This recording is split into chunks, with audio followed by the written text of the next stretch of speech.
Hey guys, it's Thomas of Chrono24 in New York City, and today we are talking about watch case materials. Now, next up on the list, number 4 is titanium. Now, this is perhaps the most futuristic metal that we'll talk about today.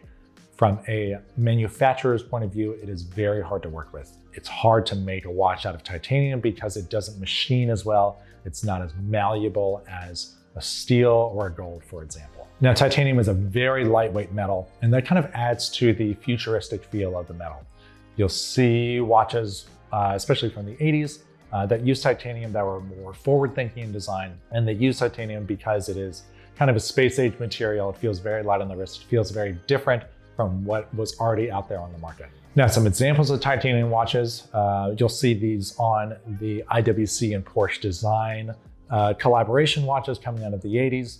So, for example, the Ocean 2000 was a very forward-thinking, very futuristic watch design, and it used titanium to kind of add to that space-age feel. Now, Tudor also uses titanium in the Pelagos LHD, and this one is interesting because the Pelagos is a very tough and ready, very heavy-duty tool watch, but unlike a lot of other divers that feel very heavy when you put it on the wrist, the titanium kind of counteracts that ball and chain effect that you get with a lot of serious sport watches. Now, perhaps the most titanium watch out there is going to be the Bulgari Autofinissimo in titanium. This is a super thin watch with a thin bracelet as well.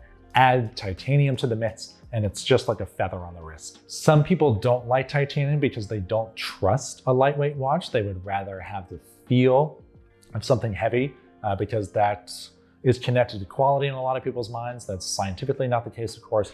Now, on wrist feel alone, I love the lightness of a titanium watch. I would prefer, price aside, just based on feel, I would prefer a Bulgari Autofinissimo titanium to say something like a Platinum Daytona.